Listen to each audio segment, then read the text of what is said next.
Muy buenos días a todos, hermanos. Buenos días, Padre.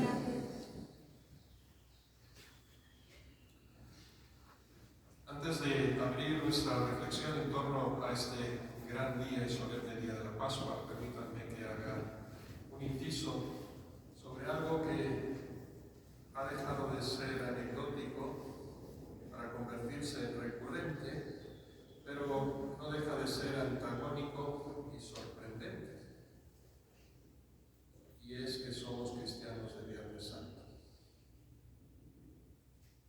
La cultura latina, podríamos llegar desde Italia a España, desde Chile a México, llenamos los templos los Viernes Santos, pero están vacíos en el domingo de Pascua. ¿Y no les parece una incoherencia radical? ¿Qué sentido tendría el Viernes Santo si no fuera por el domingo de Pascua? No seguimos a un Cristo muerto. Pero claro, los latinos, con tanta religiosidad popular como tenemos, hemos rodeado de folclore precisamente esas fiestas del Viernes Santo, llenas de procesiones con la Virgen Dolorosa, con el Santo Sepulcro, con la Cruz de Cristo, en tantas y tantas denominaciones. Pero no hemos cargado de folclore la resurrección, y quizá esa es la carencia que ahora tenemos, que ahora contemplamos. Simplemente lo dejo ahí como un dato, que debería ser anécdota, pero se ha convertido en algo usual, lamentablemente. Contemplamos un sepulcro vacío.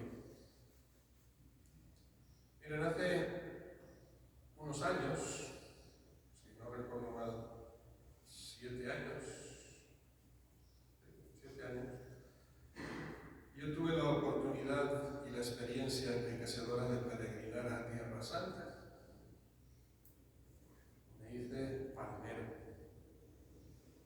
porque los que peregrinan a Tierra Santa no son peregrinos, son palmeros.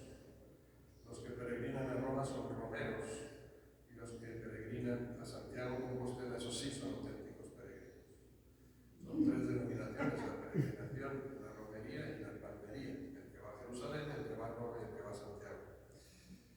Bien, yo tuve la oportunidad de ir a Tierra Santa, como les digo, y cuando llegué a la Basílica del Santo Sepulcro de Jerusalén, que era y es siempre el auténtico culmen de la peregrinación, yo creo que resonó en mi interior ese singular anuncio del Evangelio, ¿no?, que escuchamos en este día: no está aquí, ha resucitado. No está aquí, ha resucitado. Y de una manera muy gráfica se hacía patente esa diferencia entre esa peregrinación a Santiago o esa romería a Roma, donde uno encuentra un sepulcro lleno, ¿sí?, con los restos de los apóstoles.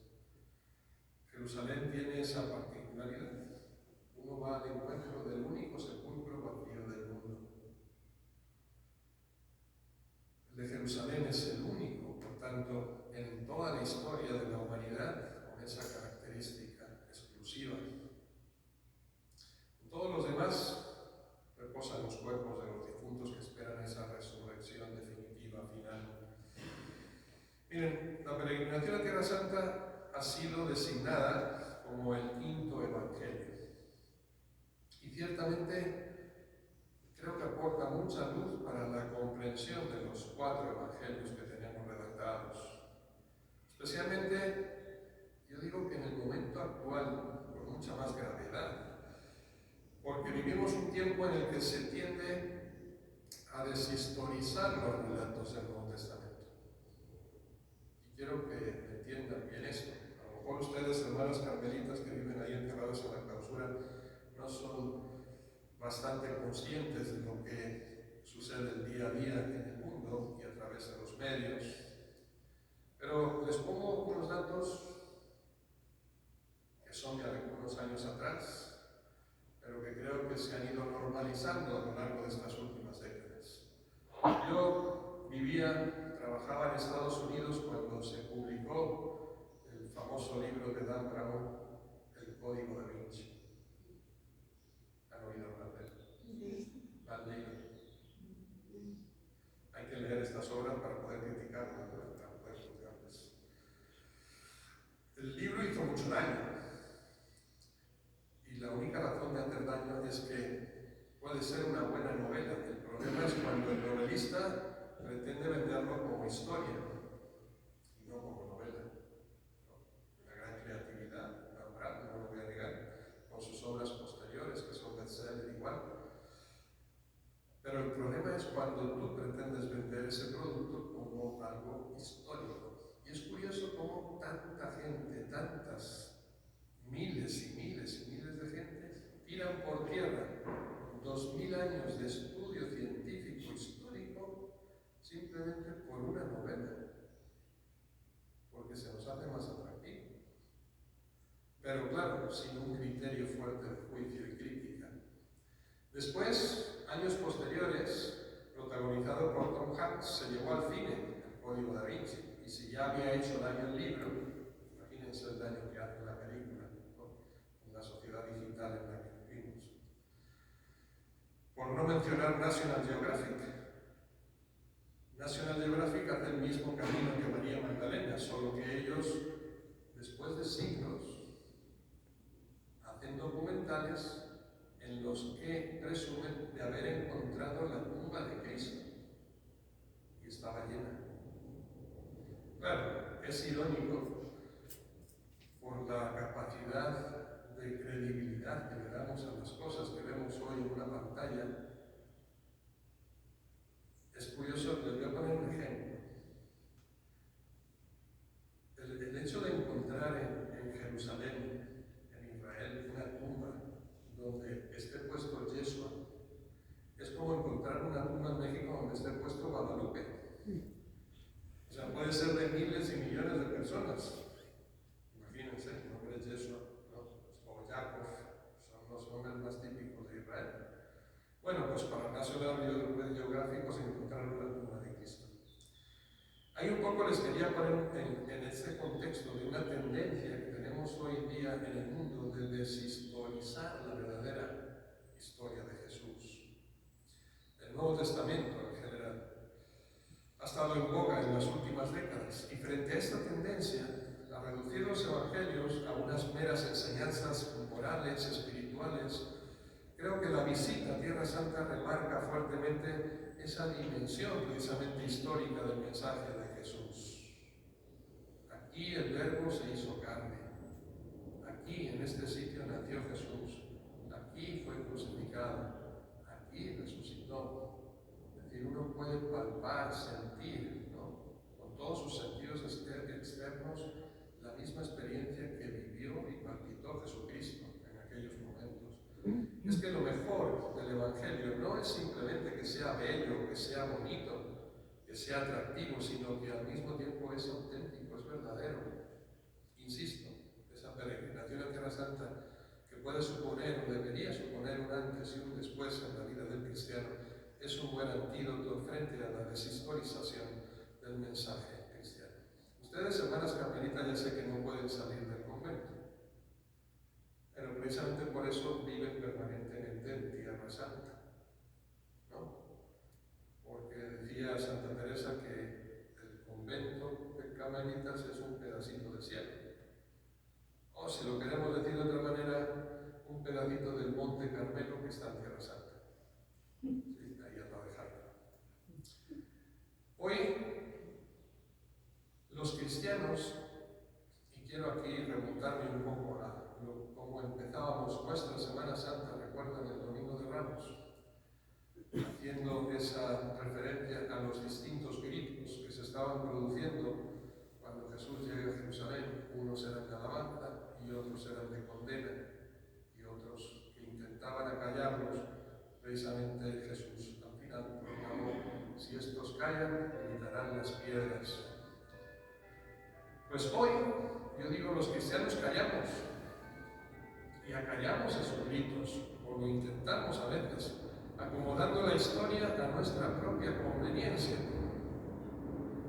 Y recuerdo precisamente una expresión del Papa Francisco en la noche de Pascua del 2018, que nos recordaba precisamente desde Roma, siguiendo el argumento este que yo encontramos.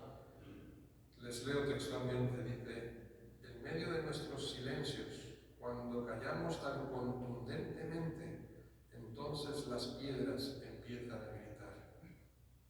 Y a dejar espacio para el mayor anuncio que jamás la historia haya podido contener en su seno. No está aquí, ha resucitado. La piedra del sepulcro gritó y con su grito anunció para todos un nuevo camino. Fue la piedra del sepulcro la primera en saltar y a su manera entonar un canto de alabanza y admiración, de alegría y de esperanza, al que todos somos invitados a tomar parte. Hermosa expresión y gran realidad. ¿Cuál es el problema? Que esa piedra que aún hoy, 2000 años después, sigue gritando y sigue hablando, necesita interlocutores efectivos en el mundo. Necesita que nosotros le pongamos eco a esa voz para que muchos la puedan escuchar. Hoy se siguen queriendo acallar nuestras voces y la voz de aquella piedra. Uno de los ejemplos más clamorosos es el referido precisamente a la resurrección de Jesús. Permítanme que teorice un poquito aquí o que haga más doctrina. Algunos teólogos de nuestro siglo pasado y de nuestro siglo presente, en su intento muchas veces de conseguir que la fe cristiana esté plenamente integrada en los parámetros de la cultura contemporánea, han pretendido realizar una reinterpretación de la resurrección, de forma que la fe cristiana en la resurrección de Jesucristo no implicase la historicidad del sepulcro vacío o la revivificación del cadáver, perdón. En las apariciones de Jesucristo resucitado a los apóstoles, como si todo hubiera sido simplemente un hecho subjetivo o emotivo. Todo eso no sería más que construcciones literarias de los evangelios. Y en estos autores, la resurrección de Cristo se reduce a la experiencia subjetiva de que Jesús vive dentro de nosotros y de que inspira precisamente nuestra existencia, camino de eternidad. Digamos que es una teoría que nosotros venimos conociendo aquí en América Latina como teología de la liberación, pero en el fondo está negando la esencia de la fe cristiana. La respuesta de la Iglesia Católica ha sido contundente y nosotros tenemos que estar firmes con ella a la hora de rechazar este tipo de explicaciones que vacían de contenido la fe en la resurrección de Jesús. Miren, aunque la resurrección de Cristo supera obviamente el orden natural para entrar en una dimensión de trascendencia, es imposible interpretarla fuera del orden físico y es inadmisible la negación del hecho histórico sucedido en el sepulcro vacío de Jerusalén. ¿Cómo responde a esto la Iglesia? Miren, les pongo 3 datos simplemente que me parecen muy relevantes. A este tipo de interpretaciones racionalistas de la fe, ya en el año 1970, estamos hablando del entonces Pablo VI, ahora santo, convocó un simposio internacional de teólogos católicos bajo el nombre de Resurrección. Y se pretendía en aquel congreso, en aquel simposio, precisamente combatir la defensa de la fe en la resurrección, algo que después coronó Juan Pablo II, también santo hoy, con la promulgación del Catecismo de la Iglesia Católica, el nuevo Catecismo de la Iglesia Católica que hoy tenemos. Y en él precisamente se confiesa la fe en la resurrección de una forma inequívoca, en plena sintonía con la tradición de la Iglesia. La fe de los discípulos no es el fundamento de las apariciones de Jesús resucitado y del sepulcro vacío, dice el Catecismo. Justamente es al revés. Son aquellos aquellos acontecimientos históricos, el sepulcro vacío y las apariciones del Señor resucitado, el fundamento de la fe de los apóstoles. Por tanto, es un elemento totalmente objetivo, no subjetivo. Trae tu dedo, aquí están mis manos, trae tu mano, métela en mi costado y no seas incrédulo, sino creyente, le dirá Jesús a Tomás. Y posteriormente, entramos ya en el siglo XXI, en el año 2006, recuerdo que la Asamblea Plenaria de la Conferencia Episcopal Española publicó una instrucción pastoral bastante interesante y muy rica en contenido que se llamaba Teología y Secularización en España, que la podríamos aplicar perfectamente a México o a toda América Latina, en la que salía el paso precisamente de todos estos errores que se venían produciendo con mucha nitidez. Y leo textualmente: en algunas cristologías se perciben los siguientes vacíos. Primero, una incorrecta metodología teológica por cuanto se pretende leer la Sagrada Escritura al margen de la tradición eclesial y con criterios únicamente histórico-críticos, sin explicar sus presupuestos ni admitir sus límites. Segundo, sospecha de que la humanidad de Jesucristo se ve amenazada si se afirma su divinidad. Tercero, ruptura entre el Jesús histórico y el Cristo de la fe, como si este último fuera el resultado de distintas experiencias de la figura de Jesús desde los apóstoles hasta nuestros días. Cuarto, negación del carácter real, histórico y trascendente de la resurrección de Cristo, reduciéndola a la mera experiencia subjetiva de los apóstoles. Y quinto, oscurecimiento de nociones fundamentales de la profesión de fe en el misterio de Cristo, entre otras su preexistencia, la filiación divina, la conciencia de sí, de su muerte, de su misión redentora, de la resurrección, de la ascensión y de la glorificación. Si se dan cuenta, es un problema grave, pero es un problema con el que convivimos día a día. O sea, sin ir más lejos, aquí en la parroquia estamos vendiendo el libro de Jesucristo de Pagola, que precisamente fue prohibido por la Iglesia por todos estos temas, ¿sí? Porque no es capaz de conjugar la humanidad y la divinidad de Jesús como si fueran opuestas, ¿sí? O contradictorias. Por poner un simple ejemplo, podríamos poner muchos otros. La liturgia que celebramos este día, digo que es el compendio de nuestra fe y la razón de nuestra vida. Al final, terminando este trílogo pascual, sintamos ese eco de aquellas palabras de Jesús que compendian todos estos días santos y los misterios que hemos celebrado. Nadie tiene amor más grande que el que da la vida por sus amigos. Esta es la gran verdad, hecha realidad en Jesucristo. Hoy es la fiesta, por tanto, del amor más grande. Y este es el sentido último de la obra de la redención que ritualmente hemos celebrado en estas horas. Decía Gabriel Marcel, uno de los grandes representantes del personalismo, del existencialismo cristiano, si lo queremos decir así, que básicamente lo que manejaba es la teoría de que a las personas y a los individuos solo los podemos comprender en sus situaciones específicas, en aquellas en las que ellos están comprometidos o implicados. Es decir, no podemos juzgar a las personas fuera de su contexto o fuera de su momento histórico, ¿no? Y de su experiencia personal del momento. Esa es la base del personalismo. Y decía Gabriel Marcel con estas palabras, ¿no? Lo que nosotros decimos ubicar en un lenguaje más místico o teológico: amar a alguien es decirle: tú no morirás nunca para mí. Qué hermosa frase. Amar a alguien es decirle: tú no morirás nunca para mí. Gabriel Marcel. Y la muerte de Cristo no acabó en el sepulcro, sino que floreció para siempre en la resurrección, signo de su triunfo definitivo y precisamente en primicia del nuestro. Esta es la realidad.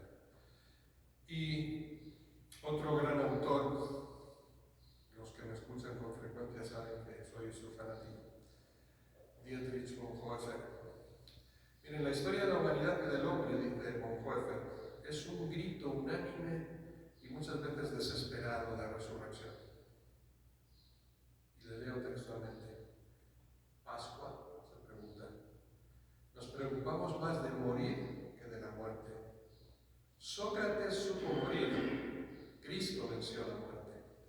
Qué gran diferencia. Saber morir no significa vencer a la muerte. No será nuestra capacidad de amar, sino la resurrección de Cristo, la que dará un nuevo viento que purifique el mundo actual. Y aquí es donde se halla la respuesta al dame un punto de apoyo y levantaré el mundo.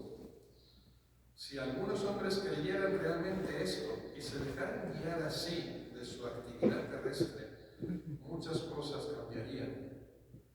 Porque la Pascua significa vivir a partir de la resurrección. ¿No te parece que la mayor parte de los hombres ignoran de que viven en el fondo? ¿De qué viven en el fondo? Me parece que es un pensamiento muy fuerte. Yo suelo aprovechar este pensamiento cuando hago un funeral, ¿no? Porque siempre me gusta citar a Bonhoeffer, porque es el que da una clave, ¿no?, radical para entender la vida y para entender la muerte desde la resurrección. Y esto lo dejo para otra homilía, obviamente no me voy a detener en ello, pero simplemente quiero hacer la alusión, porque la hemos leído también en los Hechos de los Apóstoles: volver a Galilea. ¿Recuerdan la homilía del Papa Francisco de volver a Galilea? Es decir, volver al inicio, volver a empezar de nuevo, volver al amor primero. Pero ahora ya no es un camino que va hacia la muerte, sino rehacer todo de nuevo desde la perspectiva de la resurrección, del triunfo, desde la vida. Y entonces el planteamiento es totalmente, radicalmente distinto en cualquier vida humana. Y esta es la invitación que nos hace la Pascua. Volviendo, y termino al inicio de mi argumento, es decir, retomando la experiencia de esa peregrinación a la Tierra Santa, creo que es necesario hacer una matización importante. En realidad, no es cierto que el sepulcro de Cristo sea el único sepulcro vacío del mundo. Y es importante que nunca perdamos de vista a nuestra Madre del Cielo, porque hay un segundo sepulcro vacío, el suyo.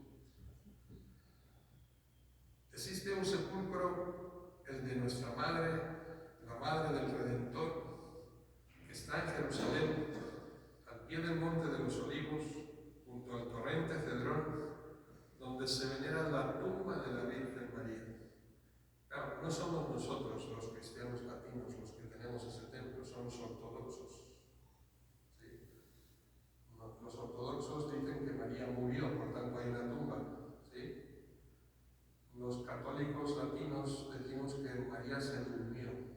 Y tenemos otra iglesia al lado de la última cena, en el monte Sión, donde supuestamente María vivió con Juan después de la muerte de Cristo y de la ascensión al cielo, que se llama la iglesia de la Dormición. ¿Sí? Sea como sea, sabemos que María fue pionera en este sentido. Y cuando nosotros celebramos el 15 de agosto la Asunción de María en cuerpo y alma al cielo, se nos recuerda que ella ha recibido ya ese don de la resurrección de una forma adelantada, igual que recibió también de forma adelantada, recuerden, ¿no?, esa inmaculada concepción. Mientras que el resto de todos los santos y también nosotros tendremos que esperar participar de esa resurrección de Cristo en la parusía final. Por algo ella es la madre del resucitado y participa directamente en esa obra redentora. Y esto es lo que nos invita también a nosotros a seguir sus pasos. Ejemplo, obviamente, de Jesús y sobre todo la fortaleza del seguimiento de María a lo largo de esta experiencia de muerte y vida. Quiero terminar aquí para hacer honor, obviamente, a nuestras madres carmelitas, porque no se podía pasar este Triduo Santo sin hacer una referencia por lo menos a San Juan de la Cruz, ¿verdad?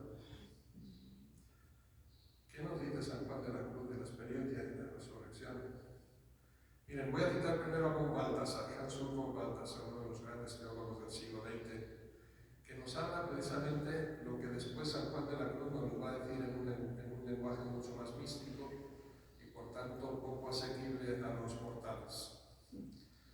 El encuentro con Jesús, hablando de María Magdalena, el encuentro con Jesús engendra caminos de búsqueda de hermanos para anunciarlo. María deja alejarse a su amado y en esa privación se encierra el mayor homenaje que una mujer haya hecho a un hombre, porque es Dios. Y esto lo podemos entender perfectamente, ¿no? Cuando Jesucristo le dijo a María, suéltame, que todavía no ha ascendido el Padre. San Juan de la Cruz lo expresa, como digo, de una manera mucho más mística. ¿A dónde te escondiste, amado, y me dejaste con gemido? Como el ciervo huiste, habiéndome herido, salí tras ti clamando y era sido.